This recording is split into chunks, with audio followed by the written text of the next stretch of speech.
So I wanted to take this opportunity to introduce next year's Rotary Theme, Imagine Rotary. Can you kill your Zoom in there? There you go.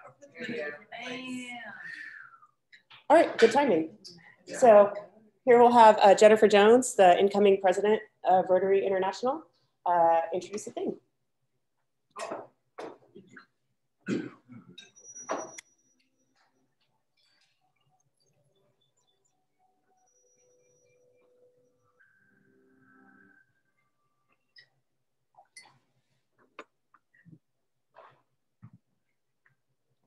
On August 14th, Nick and I made our way to Evanston, Illinois, home of our Rotary International headquarters and our new home for the next 2 years. I must confess, I was incredibly excited to finally sit in my president-elect office, to work from a space that I have respected for years. And it was also nice to work from someplace other than my dining room table. Within the first week, I received a private message from a Rotarian early in the morning. He said, "I'm not sure if you remember me. You've spoken at our club and we met in Hamburg." He went on to say that he had a long shot favor to ask me. His club had a relationship with a scholar and peace activist in Kabul, Afghanistan, a young woman who was now in danger. Was there anything I could do to help get her onto an evacuation plane?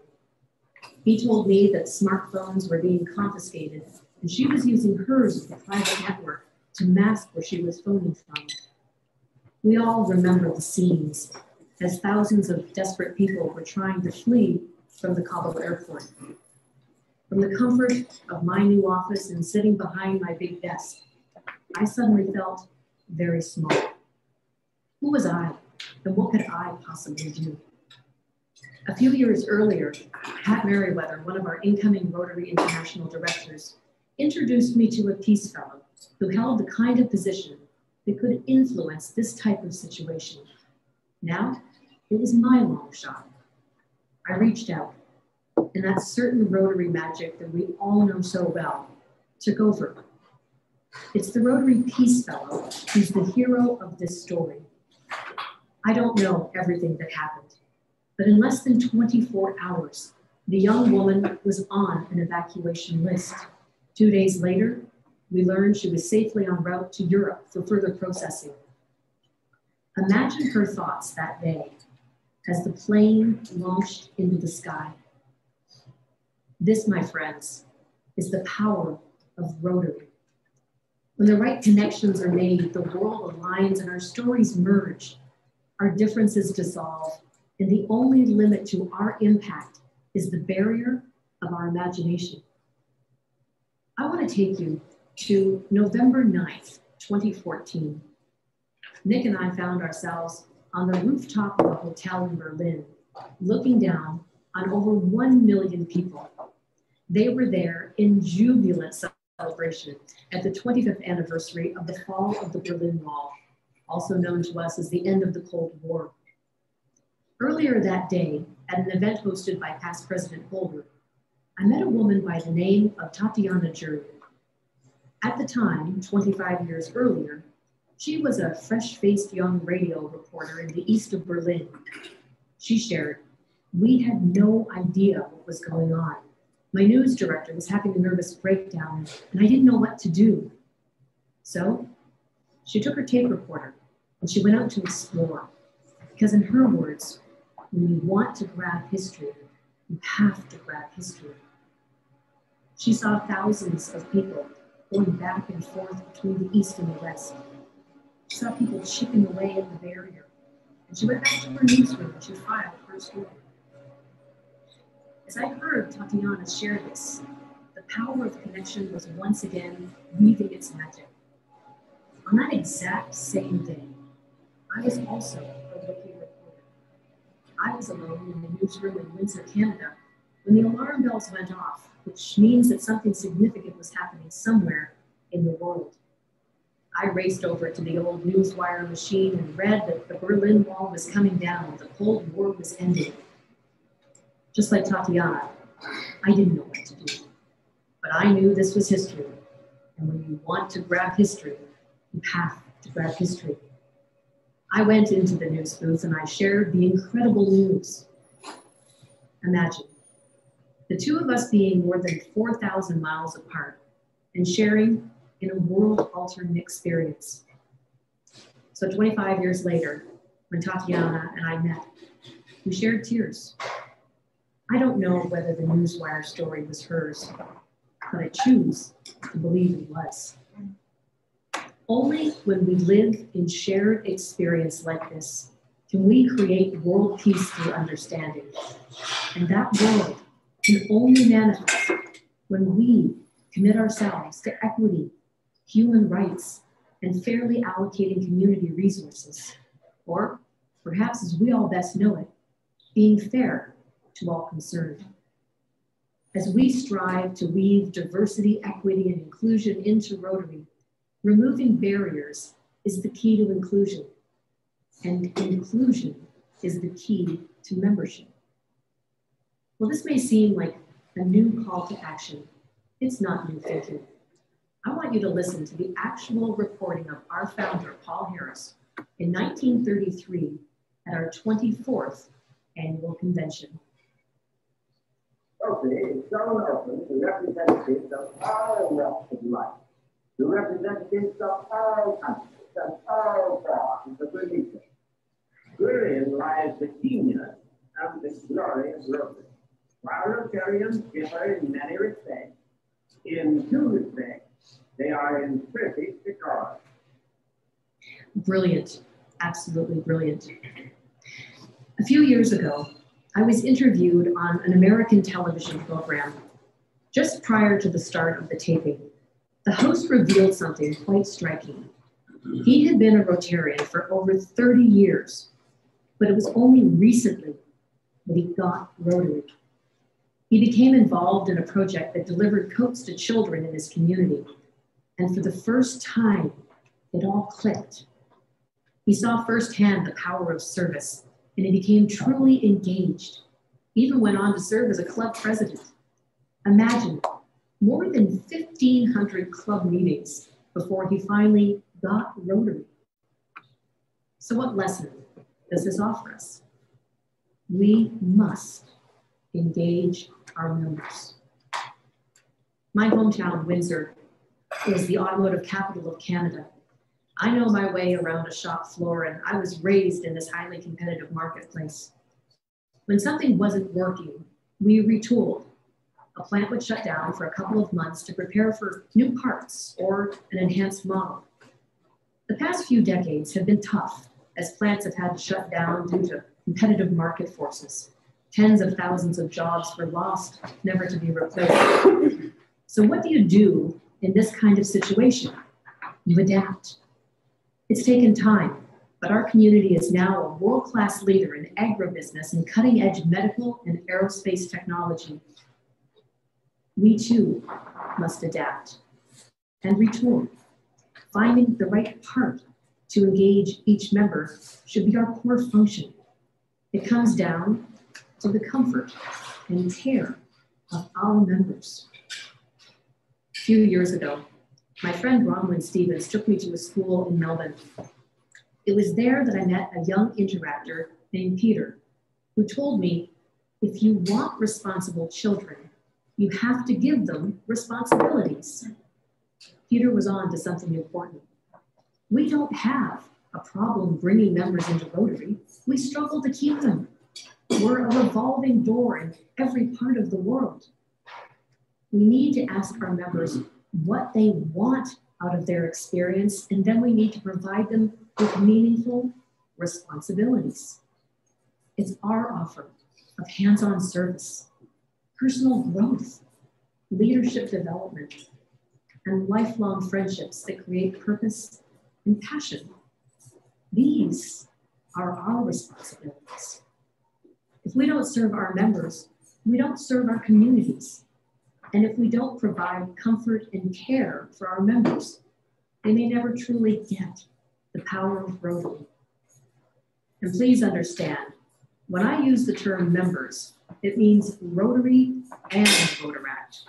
We're all Rotary members. We have been entrusted with leadership in our great organization.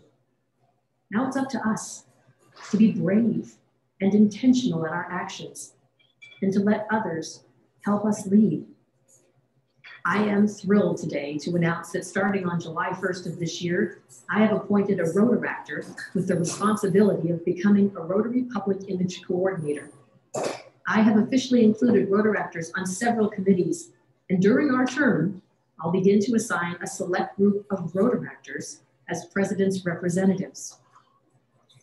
President Shaker launched our Empowering Girls initiative last year, and it has resonated around the world. We will continue this bold effort, recognizing that empowered girls become empowered women. We have less than a year and a half to achieve the board set target of 30% women in Rotary. We've come a long way, and already more than 110 countries have achieved this goal. That said, we have a long way to go, and 30% is the next stop on the way to 50.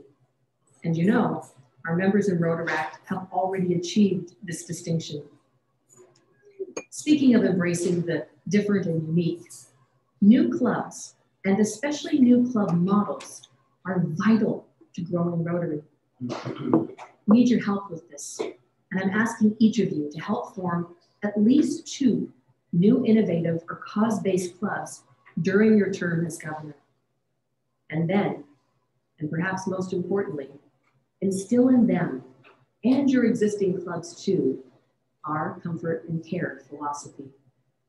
Let's make sure we engage our members so they love their clubs and their Rotary experience. While we work to innovate Rotary from within, we're going to also place a special emphasis on raising Rotary's profile in the world, holding a global impact tour that celebrates our achievements. We're going to actively connect with thought leaders and world leaders in dialogue about how we can work together to address the world's most pressing challenges. Rotary opens these doors, and we need to harness our connections to deepen these relationships and create new partnerships. And the best part is, this can happen at every level of leadership. We all feel the impact that Rotary service and Rotary values have on us. Now it's our opportunity to share that feeling with others. I remember attending a Rotary meeting in Korea, and while I didn't understand the language, there was this wonderful moment when they started speaking in unison. It was clear from the staccato rhythm that they were reciting the 4-way test. I felt comfort in that moment, the kind of comfort that comes from familiarity.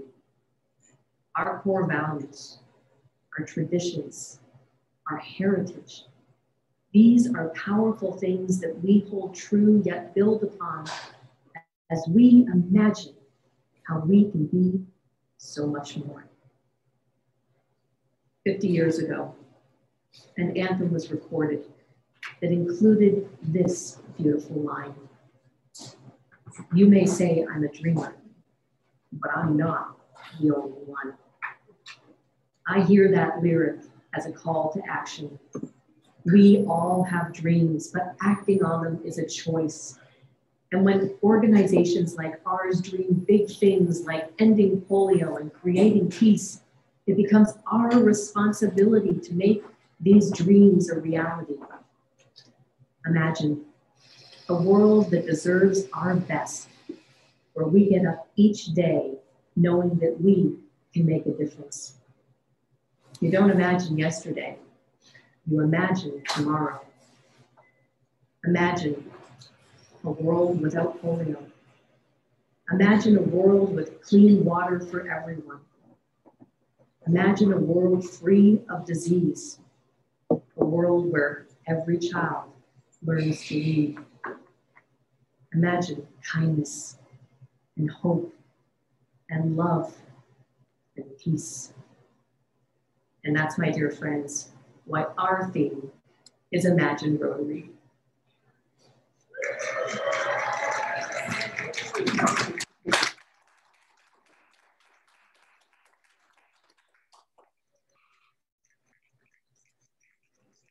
Thank you. Imagina Rotary. Imaginons le Rotary. Imagina.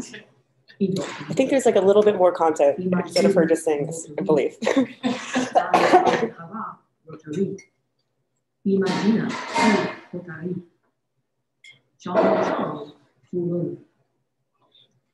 I hope that it's meaningful in all of our languages. There is a great line in the song from the Broadway musical Rent. 525,600 minutes. How do you measure a year in a life? Some of you may be familiar with this play, or some of you may be more familiar with the Puccini opera that inspired La Bohème. My friend, sitting Governor Michelle Barrier, recently challenged many of us to think about how each one of us gets the same number of minutes. How we choose to live them is the important question. On July 1, the clock starts ticking. How will you use these minutes?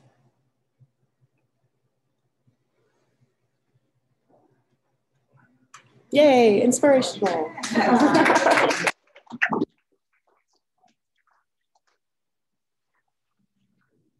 So I guess I'd just like to wrap up talking about the Fireside Survey recap. First, I want to make sure that everybody knows Rebecca's birthday is October 23rd. And her anniversary is January 2nd. And we'll make sure to get those corrected. I mean, it was on every piece of paper.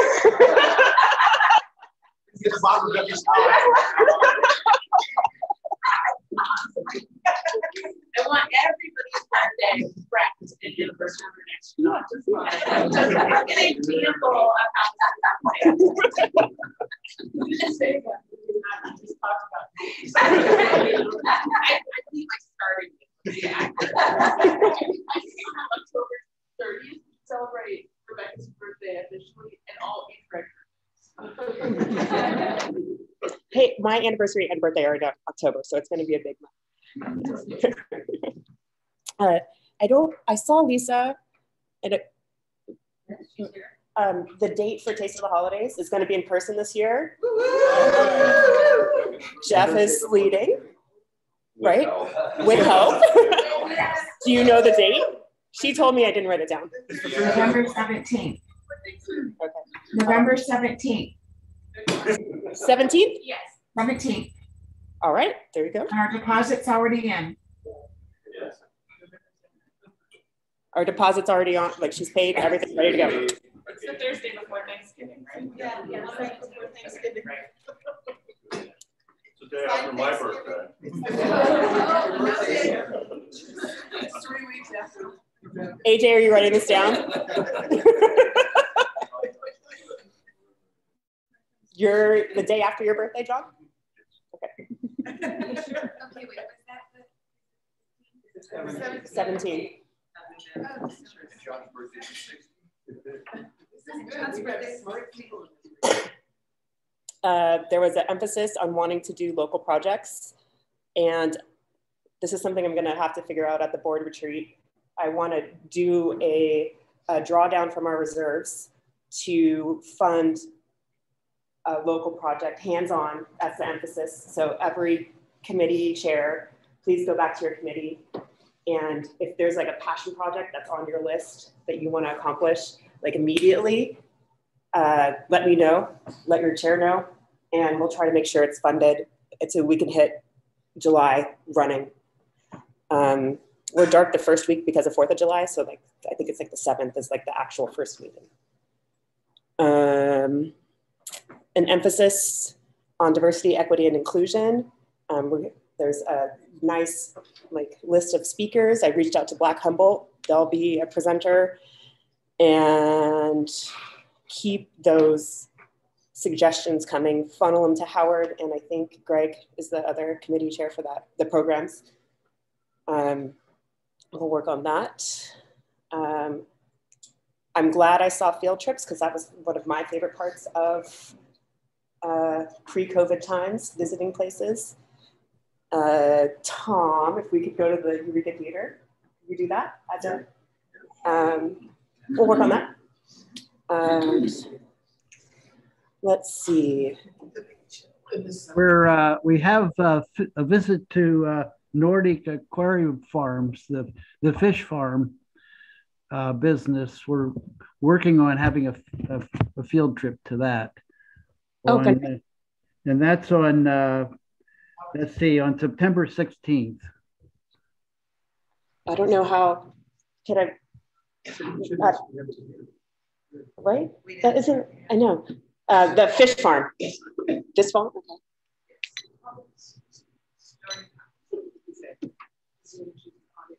Okay. He set a date, but I didn't hear it. But the fish farm, the new business that's coming in. September 16th. September 16th. September 16th. Fish Mm-hmm. fry. Mm-hmm. Nice. Like 7 a.m. We just met last night. It's my task to confirm that one. So details to come. That's the proposed time. Get right on it. Yeah, we just had our program last night. Anything else exciting? Maybe. Oh, it's a huge list. Yeah, great stuff. And Black Humboldt, trying to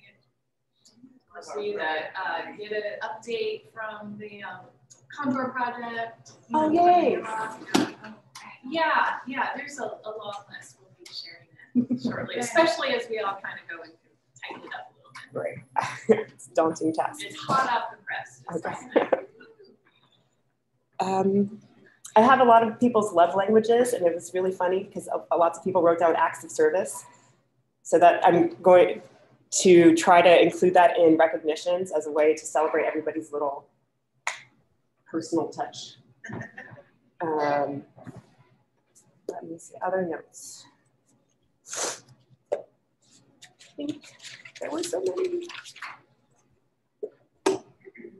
I wanted to celebrate Ian a lot. There was a ton of positive feedback about keeping the club engaged. This goes to Maggie too, through this time of hybrids. Hybrids are gonna stay.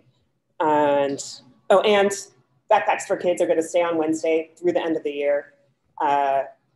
There was a lot of requests for an immediately after meeting hands-on project. I don't know what that would be, so I'm open to suggestions.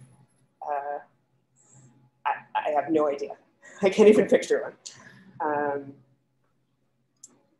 Let's see. This